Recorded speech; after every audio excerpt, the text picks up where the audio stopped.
Assalamualaikum warahmatullahi wabarakatuh. Hai teman-teman, saya Debbie Amalia dari Fakultas Kesehatan Masyarakat dengan NIM 1001182025107. Pada video kali ini, saya akan membahas tentang penyakit difteri. Untuk mengetahui lebih dalam, yuk simak videonya. Sebelumnya, teman-teman udah pada tahu belum apa itu difteri? Difteri ialah salah satu penyakit menular. Difteri merupakan suatu infeksi yang disebabkan oleh bakteri Corynebacterium diphtheriae yang menyerang selaput lendir pada hidung dan tenggorokan serta dapat memengaruhi kulit. Lalu, seberapa besar sih masalah penyakit difteri? Yuk, kita lihat pembahasannya. Penyakit difteri termasuk dalam kejadian luar biasa atau KLB yang sangat menjadi perhatian serius oleh Kementerian Kesehatan. Terdapat faktor yang membuat penanggulangan KLB menjadi lebih sulit, yaitu karena adanya orang sehat yang tidak menunjukkan gejala difteri, namun bisa menularkannya pada orang lain. Fenomena ini dikenal sebagai karier. KLB difteri pada saat ini memiliki gambaran yang berbeda dibanding KLB sebelumnya, yang pada umumnya menyerang anak balita. KLB kali ini ditemukan pada kelompok umur 1-40 tahun, di mana 47% menyerang anak usia sekolah 5-14 tahun, dan 34% menyerang umur di atas 14 tahun. Data tersebut menunjukkan proporsi usia sekolah dan dewasa yang rentan terhadap difteri cukup tinggi. Dalam 1 tahun ke depan, upaya penanggulangan difteri diprioritaskan pada penanggulangan meluasnya KLB. Imunisasi lengkap sesuai usia menjadi suatu keharusan, karena melalui upaya inilah peningkatan kekebalan difteri dapat diperoleh secara optimal. Difteri disebabkan oleh bakteri Corynebacterium diphtheriae yang dapat menghasilkan racun di dalam tubuh, yang menyebar melalui partikel udara, barang terkontaminasi, dan luka terinfeksi. Cara penularan bakteri ini antara lain melalui kontak langsung dengan penderita atau yang terinfeksi maupun karier difteri, melalui uap air atau udara pernapasan seperti batuk dan bersin, melalui air liur seperti berbagi minuman dan makanan, dan melalui barang yang telah tercemar bakteri.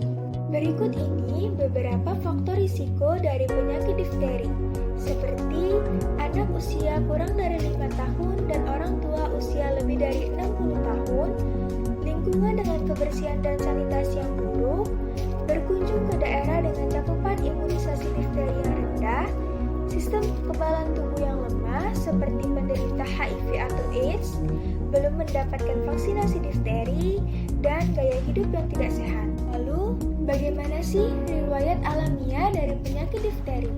Yang pertama yaitu tahap prepatogenesis.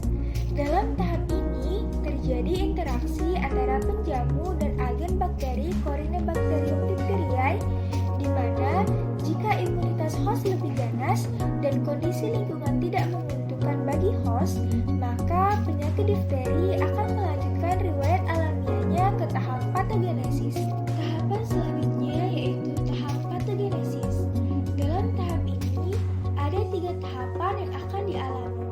Yang pertama yaitu tahap inkubasi. Masa inkubasi penyakit difteri terjadi selama 2-5 hari. Lalu yang kedua tahap ini. Pada tahap ini, individu sudah merasakan sakit tetapi masih bisa beraktivitas.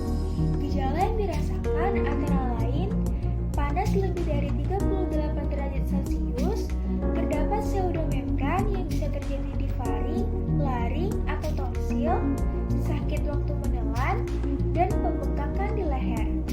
Lalu tahap yang ketiga yaitu tahap lanjutan. Tahap ini terjadi ketika bakteri telah masuk ke dalam tubuh.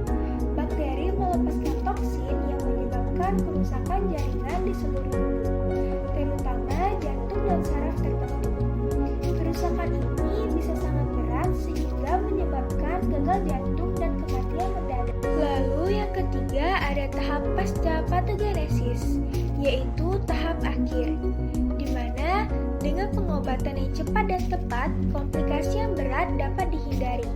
Namun, keadaan biasa bisa memburuk bila pasien dengan usia lebih muda, perjalanan penyakit yang lama, gizi kurang, serta pemberian antitoksin yang terlambat. Berikut ini beberapa gejala yang dirasakan ketika terkena difteri, antara lain batuk yang keras, pilek yang awalnya cair tetapi dapat sampai bercampur darah, demam dan menggigil, pembengkakan kelenjar getah bening pada leher, nyeri tenggorokan dan suara serak, serta sulit bernapas atau napas yang cepat.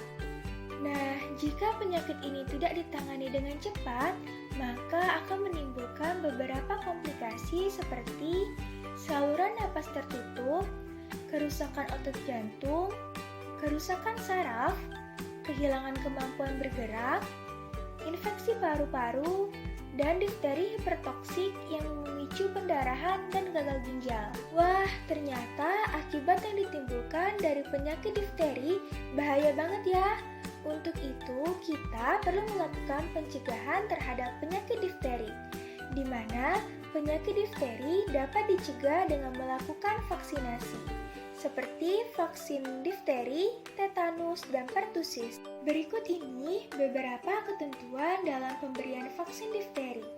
Yang pertama, vaksin difteri, tetanus, dan pertusis untuk anak usia 4-6 tahun.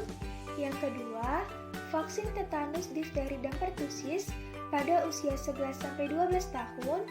Dan yang ketiga, vaksin tetanus difteri setiap 10 tahun sesudahnya. Sekian video pembahasan dari saya.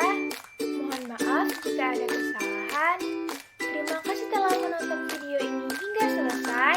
Semoga videonya bermanfaat ya teman-teman.